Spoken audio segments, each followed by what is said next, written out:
रही हैं। यहाँ मैं थोड़ी सी लाइन उनकी एक कविता थी पहचान। अभी प्रीति मैम ने कहा ना कि पहचान क्या है, किसी व्यक्ति के कर्म है या क्या है, उससे हम उस व्यक्ति की पहचान करते हैं। लेकिन हम अपने अंतर मन में कभी भी जान करके देखते कि हमारी पहचान जो हम दूसरे की नजर में देखना चाह रहे हैं, क्या वो वास्तविक रूप में है वो सामने। तो उन्होंने एक कविता लिखी थी जो बड़ी फेमस कविता थी पहचान के नाम से। आदमी ना ऊंचा होता है ना नीचा होता है, आदमी ना ऊंचा होता है ना नीचा होता है, ना बड़ा होता है ना छोटा होता है, आदमी सिर्फ आदमी है। पता नहीं इस सीधे सपाट सत्य को दुनिया क्यों नहीं जानती, और अगर जानती है तो मन से क्यों नहीं मानती। इससे फर्क नहीं पड़ता कि आदमी कहाँ खड़ा है, पथ पर या रथ पर, तीर पर या प्राचीर पर। फर्क इससे पड़ता है कि जहाँ खड़ा है या जहाँ उसे खड़ा होना पड़ा है, वहां उसका धरातल क्या है। हिमालय की चोटी पर पहुंचकर एवरेस्ट विजय की जो पताका है उसे फहराकर कोई विजेता यदि ईर्ष्या से लुप्त होकर अपने साथी से विश्वासघात करे, तो क्या उसका अपराध इसलिए क्षम्य हो जाएगा क्योंकि वह एवरेस्ट की ऊंचाई पर हुआ है? नहीं, अपराध अपराध ही रहेगा। हिमालय की सारी धवलता उस कालिमा को ढक नहीं सकती। कपड़ों की दूधिया सफेदी जैसी मन की मलिनता को छिपा नहीं सकती।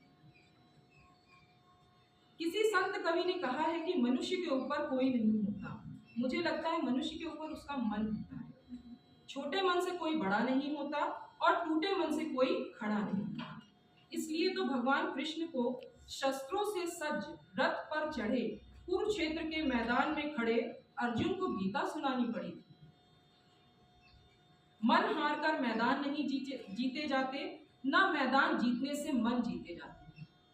चोटी के गिरने से अधिक चोट लगती है, चोटी से गिरने से अधिक चोट लगती है, अस्थि जुड़ जाती है, पीड़ा मन में सुलगती है।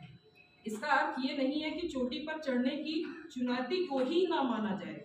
इसका अर्थ यह भी नहीं है कि परिस्थिति पर विजय पाने की ना ठाना जाए। आदमी जहां है वहीं खड़ा रहे, दूसरे की दया के भरोसे ही क्या पड़ा रहे। जड़ता का नाम जीवन नहीं है, पलायन पुरोगमन नहीं है।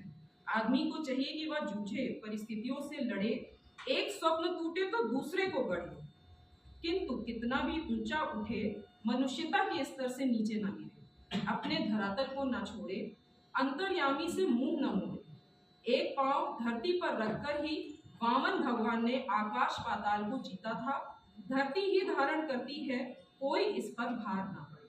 तो ये जो कविता है, ये आपके अंतर मन को छूने के लिए है। आप स्वयं में चिंतन करें, जैसा कि नेहा मैम ने कहा ना कि यहाँ पे बहुत सारे लोग हैं जो अपने आप को कहाँ क्या समझते हैं यही नहीं समझ में आता है। तो आप स्वयं चिंतन करें, स्वयं मनन करें और अटल जी की इस कविता से निश्चित रूप से प्रेरणा लेने का प्रयास करें।